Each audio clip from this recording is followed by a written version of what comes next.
Hi gang, as you can see once again I am traveling the highways and byways of America, and today I find myself in Emporia, Kansas. There's a fun little Kansas fact you might not be aware of. The state song is Home on the Range. Now for some reason when I think of that song I'd never thought of Kansas. But regardless, on today's Inside the Box I'm going to take a look at GMT's second printing of Sekigahara, which is a block fog of war game which echoes the war for Japanese unification. I already did a podcast review and I really like the game, so now you'll get to see what's in the box with the new printing. Let's shoot back and take a peek at the video I did back in Yorkville, Illinois. Our friends over at GMT Games have a lot of gaming goodness that's been hitting very recently. So there's been a lot of titles that have been coming out. And one of them is actually a new printing of Sekigahara, the unification of Japan, designed by Matthew Calkins. I reviewed Sekigahara a while back. I believe it was about 2011-ish. When it first came out, and it was a podcast exclusive.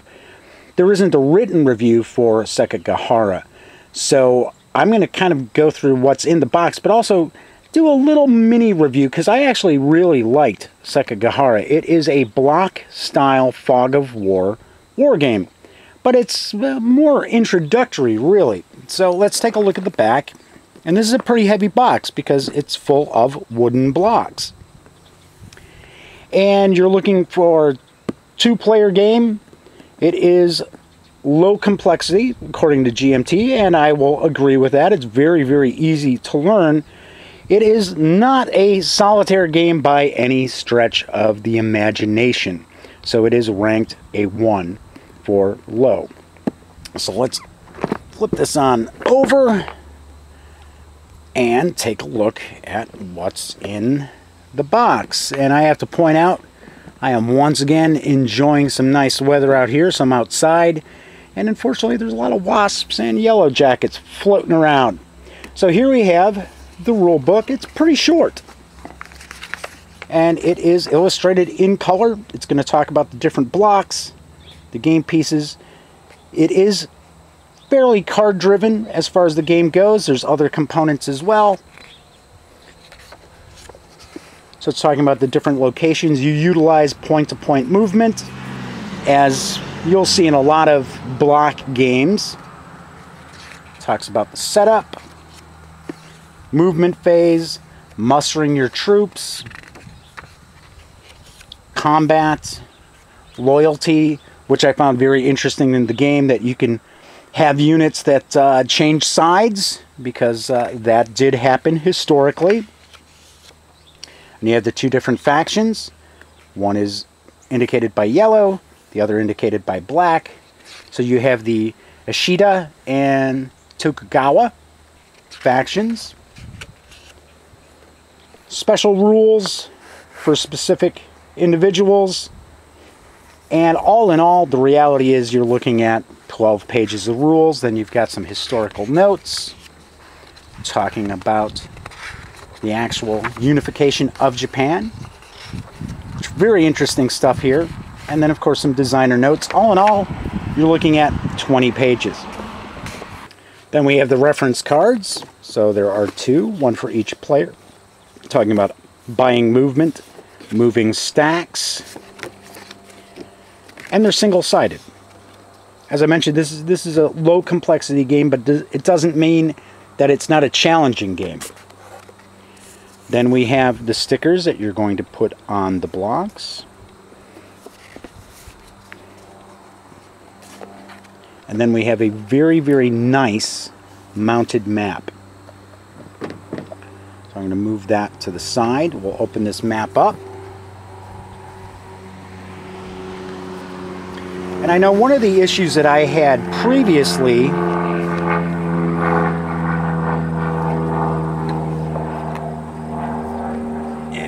get this opened up here, was, if my memory serves correctly, the map was a bit smaller. So it was fairly crowded in some areas because you would get to the point where you've got all of these units stacked up. So it appears that it's a little bit of a bigger map. That's great. So you're not going to have all these big piles kind of trying to figure out, okay, where are we? Got a couple of different decks of cards, which we'll take a quick look at those as well. A couple of bags, because you'll actually be pulling your new units, your mustering units, out of a bag at random. And then I can see, no doubt, underneath the insert, we're going to find the blocks. Gold and black.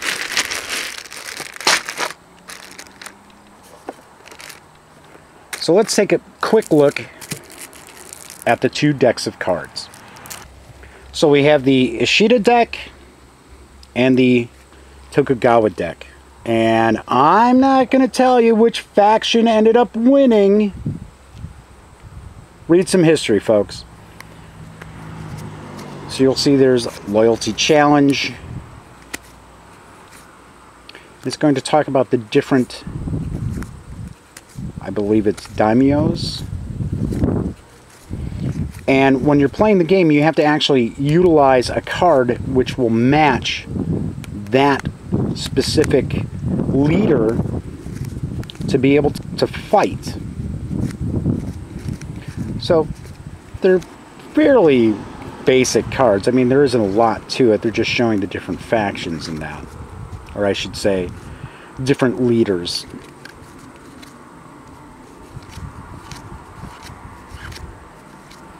And down here you have points that you can utilize as far as buying your movement. So we've got the, as I mentioned, the Tokugawa. I apologize for the traffic going past, but as I mentioned, I'm outside. Very, very similar. All in all, if you're a fan of Fog of War games, let's say a lot of the block games from, as an example, Columbia games, you are really going to dig Sekigahara. It is an excellent game. If you want the full review, by all means, definitely check out the podcast where I spend a good 15 minutes talking about the game itself. If I have some time, I should put together, as I mentioned, a written review too. But this is an excellent game. Enjoyed it quite a bit. And it's really easy to get non-war gamers into playing Sekigahara. Once again, this is Jeff McAleer. Be sure to swing by thegaminggang.com for all the latest in tabletop gaming news and reviews, and a whole lot more. And until next time, thanks for watching.